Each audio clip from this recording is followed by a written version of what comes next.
So welcome, hope you're having a great week. This month's webinar, which is part of our community give back, I suppose, is to look at how we can increase employee engagement. And it's such a topical area at the moment. I hope you enjoy this one. We're going to look at why employee engagement matters. We're also going to look at what causes employees to disengage at work. And I've been in a number of work environments where that has happened, and it's not fun when it happens. So what can we do differently to make sure that doesn't happen with people we work with? And finally, I said 3 techniques, but actually I've added a bonus. So we've got 4 techniques which we can use to boost that engagement in our organisations. Now, I love quotes, and Simon Sinek is one of my favourite people. So I love it. He says, when people are financially invested, they want to return. But when people are emotionally connected, they want to contribute.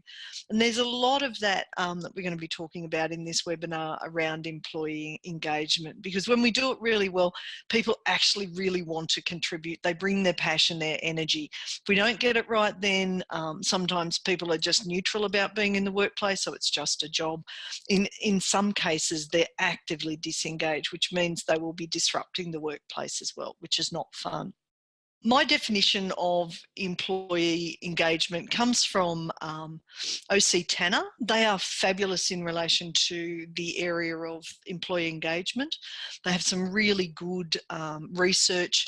So I would highly recommend having a look at what their research is about, but also the resources that they can provide. And they talk about employee engagement being the level to which an employee cares about their work. So when they're highly engaged, as you said, Natalie, they're invested in what they're doing. Some of the things that they sort of distinguish between that, and this is also from Gallup, is below someone who is engaged as an employee, we have people who are not engaged. So psychologically, they're unattached to their work and also their company. So they put in the time, so they will turn up to work, but will experience things such as presenteeism. So they're physically there, but not necessarily with all their energy and passion. But they will put in the time. Beyond that, at the other end of the scale is people who are actively disengaged. And these are people who are resentful often that their needs aren't being met. They will tend to act that out. So they will be unhappy, they will be disruptive in the workplace, and they will often undermine, whether intentionally or unintentionally, what is being achieved by those people who are engaged in the workplace.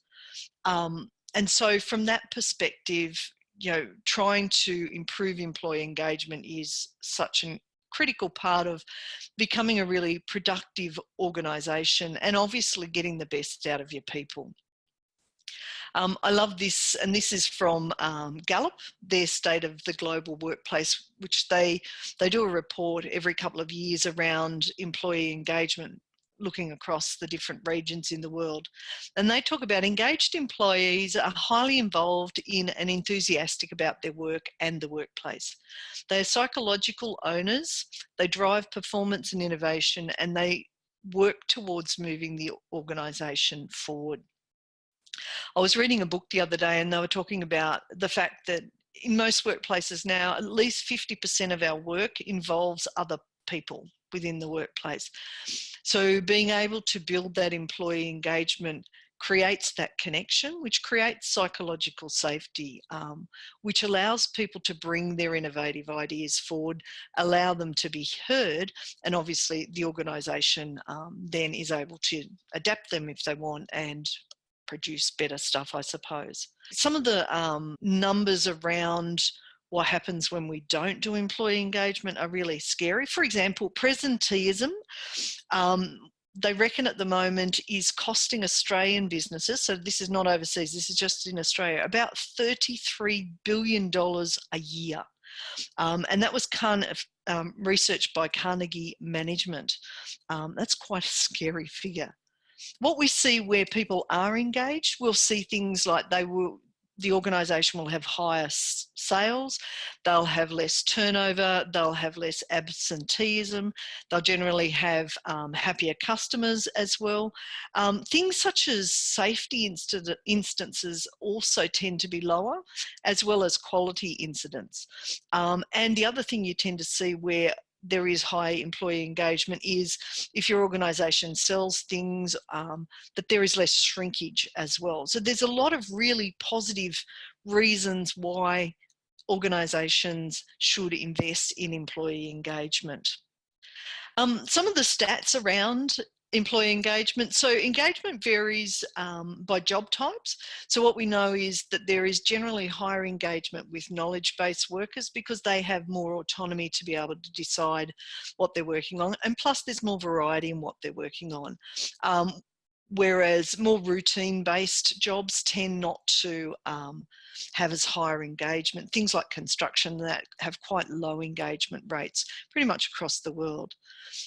Things that strengthen engagement, allowing people to be able to voice their opinions, helping people to expand their skill sets so that they are really good at, you know, having extra skills, and also focusing on their unique strengths. So pulling the best out of what each individual brings to the team rather than trying to get everyone to be very similar. So one of the great outcomes of this is it's also about diversity, and this is why diversity in the workplace is important too.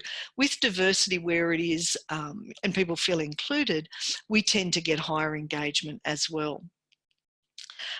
So in terms of these statistics, we in Australia have, I think it's about 14% engagement where people are actively engaged.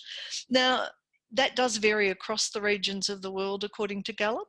However, we are quite low compared to the US and Canada, where their people who are engaged in the workplace is about 31%. So that's quite a big gap, 14 to 31%.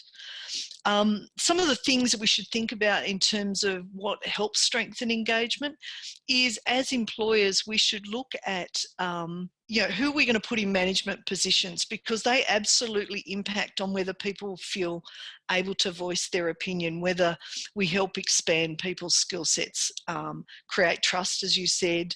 All of that relies on a manager who understands those people side of and how important it is. So they have high EQ, emotional intelligence, for argument's sake. Because often what happens in organisations is managers get to a certain level because of their technical skills, not necessarily their people skills. And yet for engagement, we need managers who get people. So if you've got someone who's technically very competent, it's not necessarily a great idea to put them in charge of people unless we train them up and they understand the importance of those people skills. I love the chat back and forth, Natalie, it's awesome, thank you. Some other things we can do is obviously coach our people, because as we coach them, they grow in their skill sets. And I think one of the things that organisations tend to forget when they're not producing particularly well is that everyone needs a healthy work-life balance. So we need to go away and refresh and renew in order to come back and be highly productive. So if we want good employee engagement, we need to give our people space to go and enjoy their family, their work life, in order to, you know, have that balance in their life. And I love that coaching and constructive feedback to grow. Yeah, absolutely, Natalie. That's how we get them to continue to grow and to feel valued as well. We all love to have a little bit of attention that shows that we matter to an organisation. Now, in terms of Gallup's global results, it was 15% of employees across the globe are engaged. The highest is 31% in the US and Canada. In Australia and New Zealand, as I said, we have 14%. Globally, 67% of employees are not engaged at all, which means they're neutral in terms of their turning up to work. In Australia, we have 71%. And then those that are actively disengaged are about 18% of the workforce. Now, these are people who literally come in and will tend to be very negative. They will tend to disrupt. And we'll spend a lot of time trying to manage them And we need to look at, have we caused that disengagement? And often organisations have, because maybe that person has been labelled a troublemaker, whereas they've probably got some good ideas, but maybe in some instances management didn't want to hear those different ideas. The other thing in terms of consequences globally, so we said 33 billion in Australia. Globally, they reckon that consequence in terms of lost productivity is about $7 trillion a year. That's a truly scary figure in terms of, wow. Imagine we increase a couple of percentages, people who are engaged, and then moving actively disengaged to not engaged and hopefully engaged, what we could achieve as a nation, also globally as well.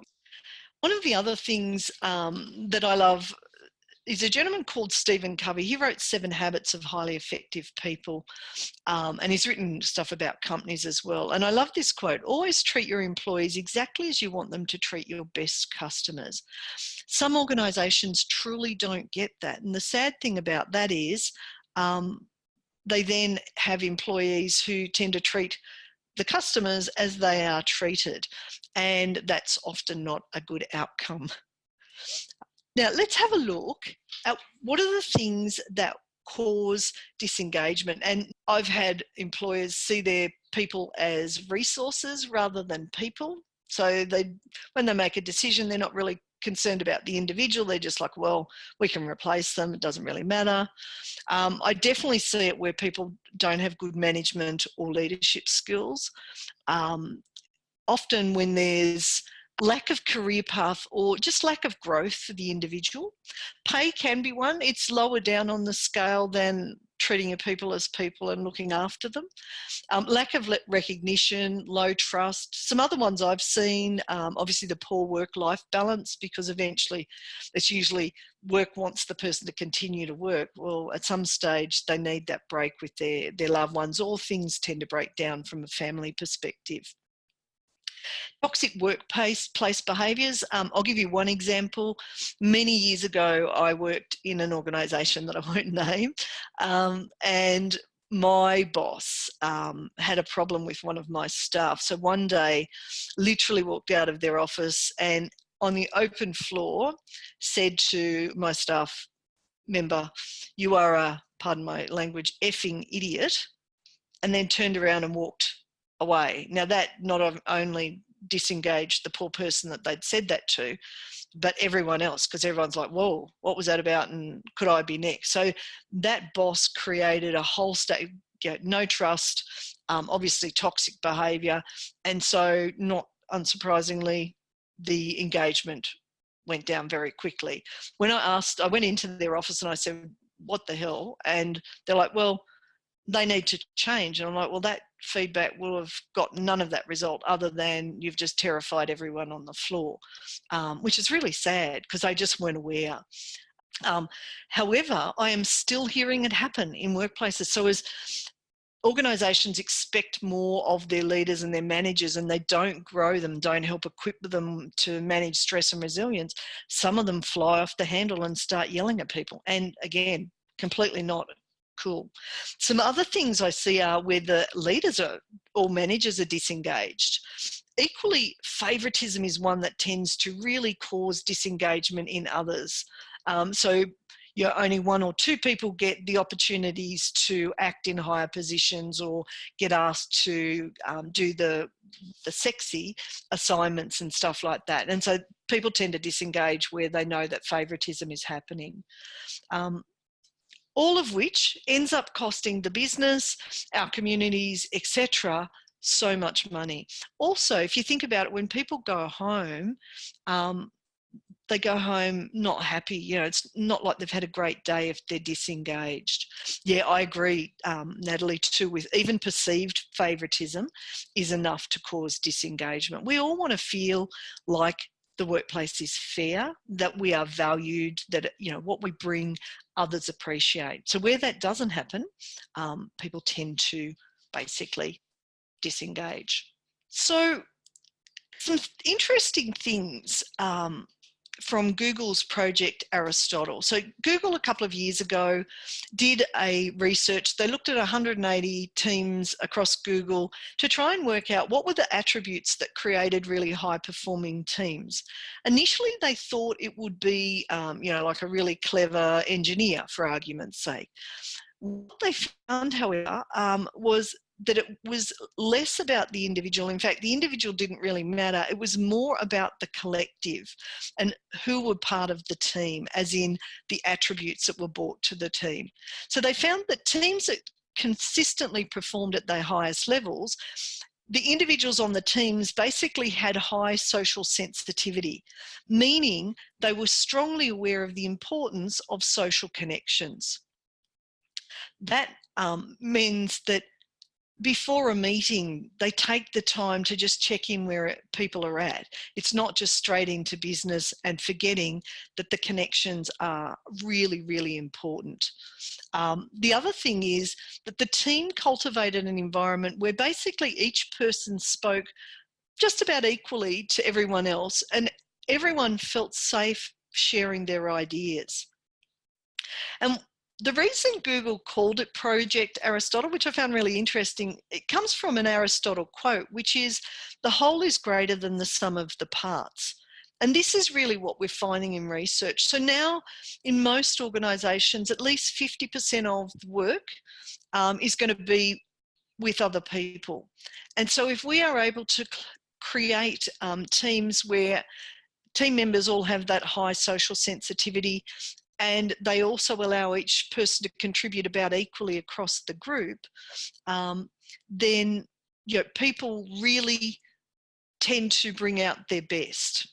The other thing that this Project Aristotle found was there were 5 main components of high-performing teams, and obviously high-performing teams, the individuals are engaged. So psychological safety, which is what those 2 dot points were about. The team has dependability, so everyone does what they say they're going to do. That there is structure and clarity, so people understand what needs to happen and by when. Important that there is meaning. We understand why we do things, and it means something to me why I do this role. And finally, impact. So people understand the impact of what they're doing. So it's not just about them, it's about the impact of what the organisation does for its clients, for argument's sake, what it does for other teams, etc. So let's look at the first technique. And this is, and I'll give you a couple of ideas around this particular one, but it's around the idea of meaning. So when we come to work, we want to know that what we do has meaning. So one of the things we can do as leaders is to create a vivid picture of the future for our people so that they understand what they're doing and why, and what's the bigger picture.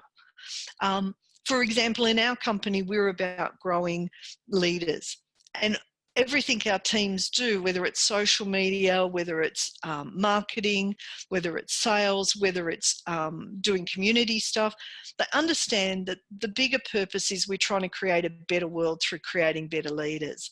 And so that inspires them, and they then use that to find meaning in why they do their particular role. For example, this week, one of our team members had sent out something in a follow-up campaign to one of our clients. And then one of the clients came back and said, "Oh, can we talk to you about some further work?"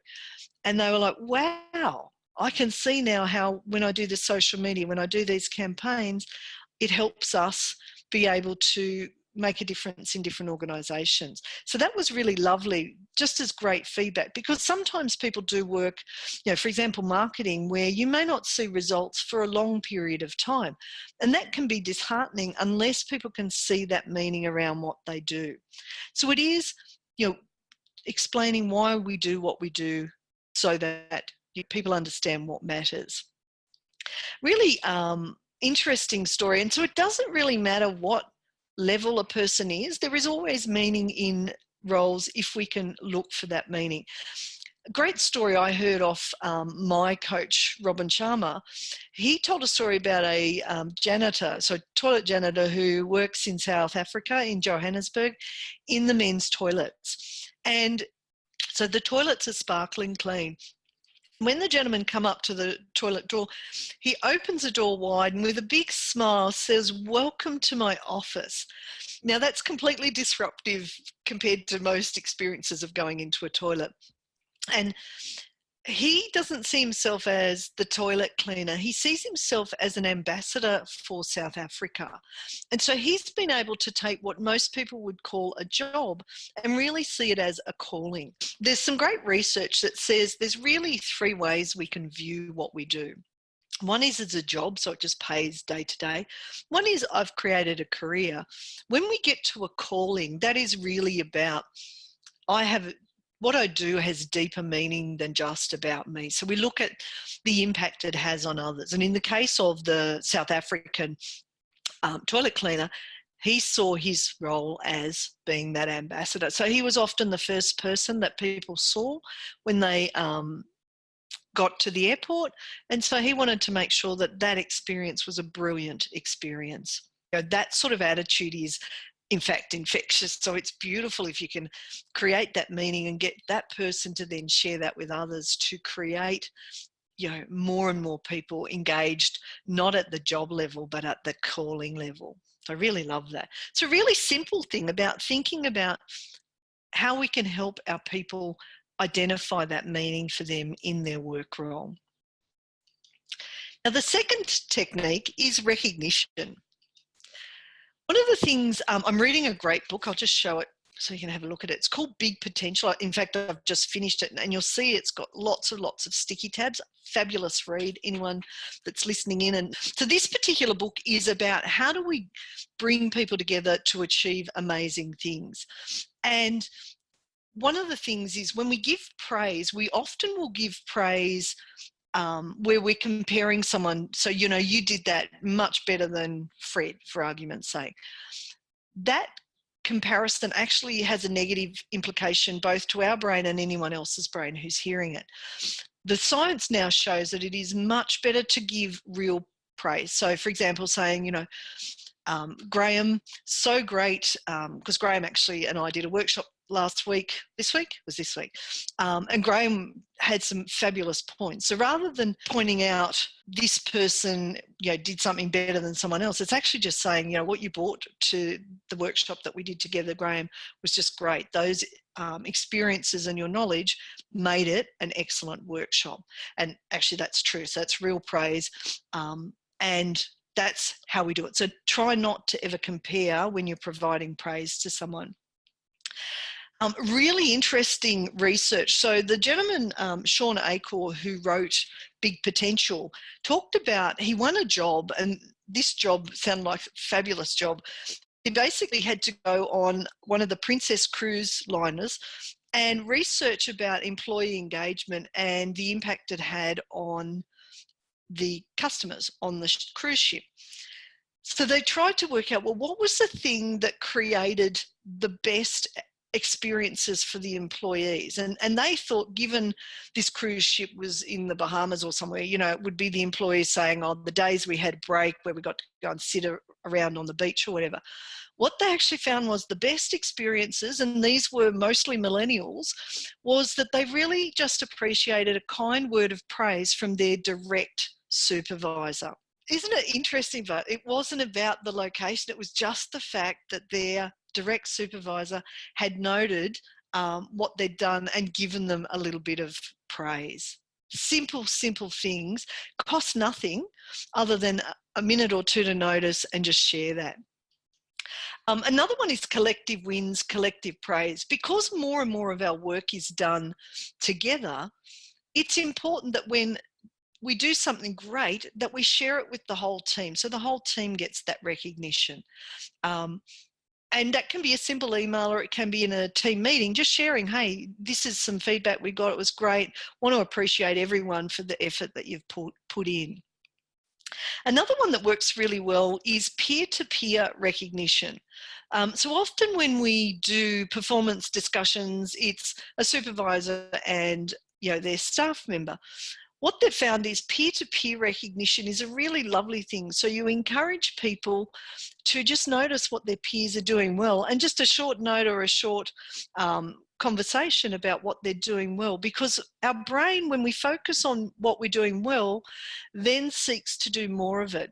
Where we give negative feedback, our brain tends to focus more on the negative and tends to do more of the negative. So we're actually much better at focusing on what people are doing well. And if you've got kids, you'll know that that tends to work as well, because if we focus just on what they're not doing well, they tend to act out.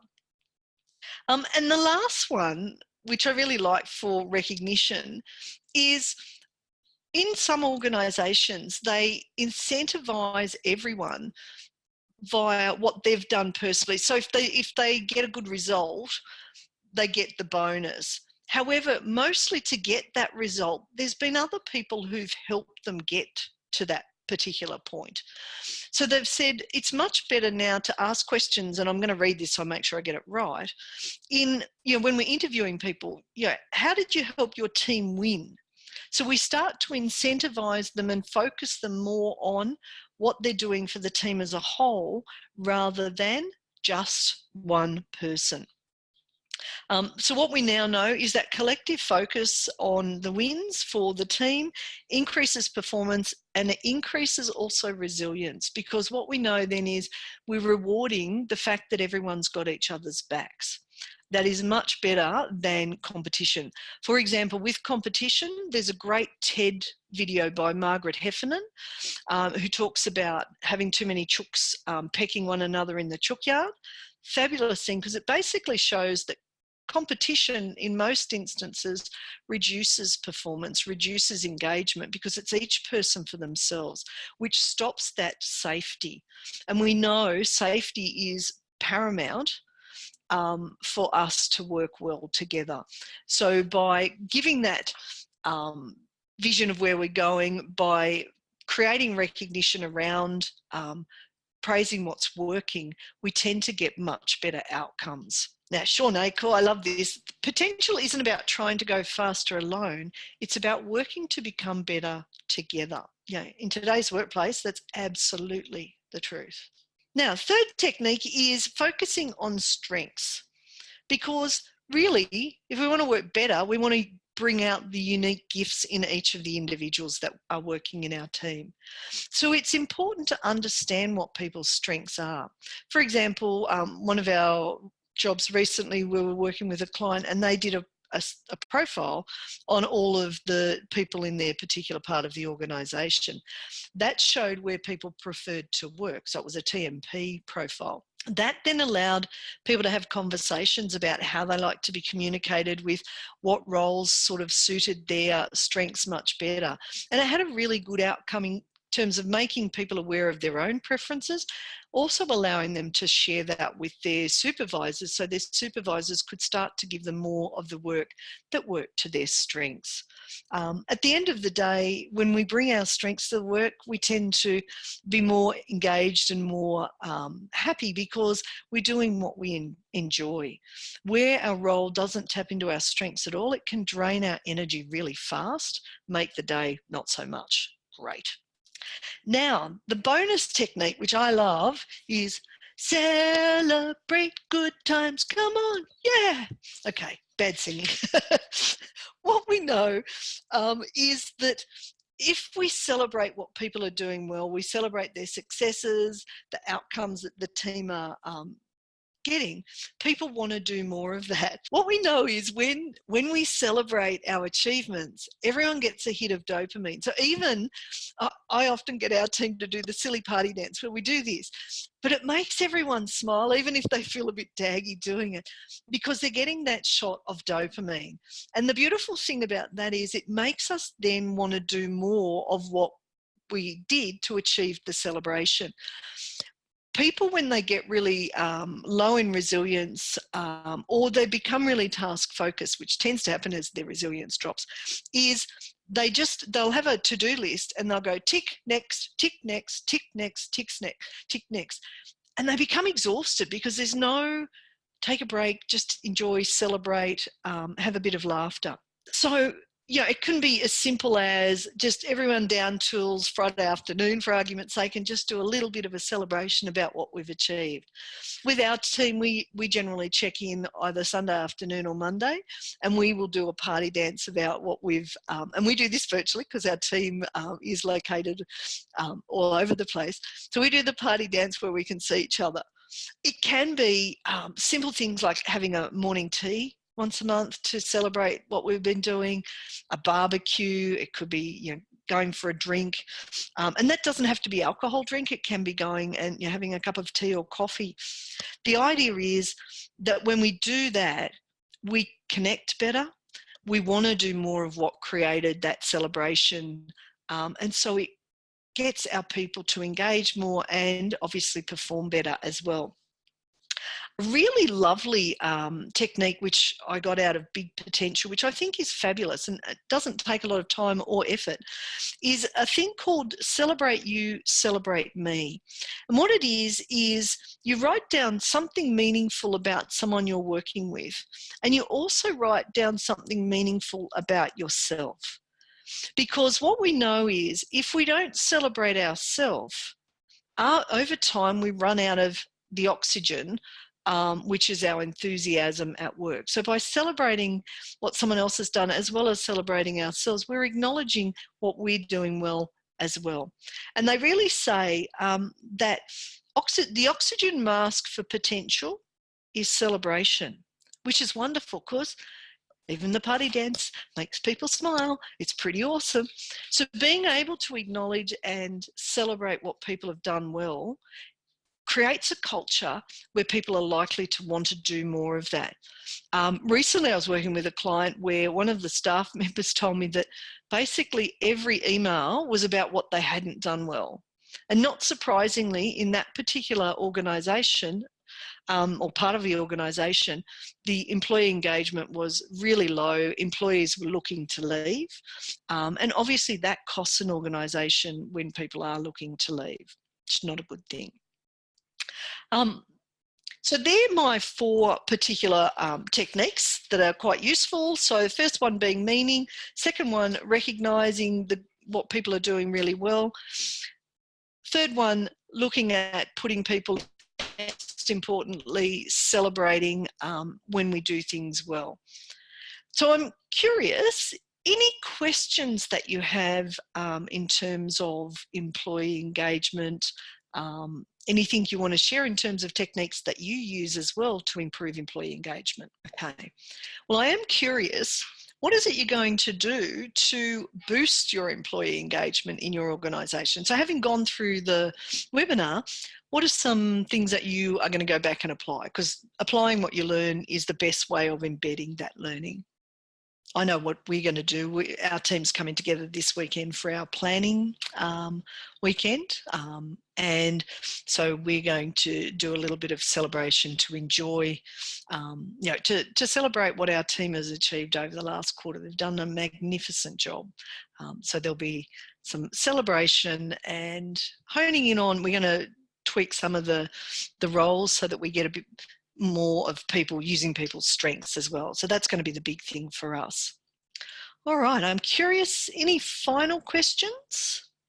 If there are, I'll just, while you're thinking, if you've got any final questions, I'll just tell you about next month's webinar. So we provide these webinars free every month. They're just part of our put back to the community. We're not trying to sell anything. It literally is just to help people grow in their leadership skills. So next month, we're going to look at how do you strengthen your relationships at work, particularly, if there's someone that you're perhaps not getting on with, how do you boost those? Now, scarily, next month, we're on Australian Eastern Daylight Saving Time. So we are moving to Daylight Savings at the beginning of October. So this webinar will be on Thursday, the 17th of October at 10 a.m. Daylight Savings Time. Thank you, Natalie. So you're talking about try and embrace other people's strengths. Lovely. And even just starting with a conversation about, I'm curious, tell me what are some of those strengths that maybe we're not tapping into that could be helpful in terms of what you're doing with us. When we ask people they often just are like, oh, wow, well, here's something and here's something. And, you know, what's the worst that can happen is they come to work and bring more of those strengths and do a better job. How awesome would that be? So I absolutely would encourage you, yeah, especially that they see maybe the supervisor sees others. Yes, beautiful. So sharing both what you see and as well as what they see is just a fabulous conversation, and it connects people and it helps us understand people more as well. All of that's absolutely important for employee engagement.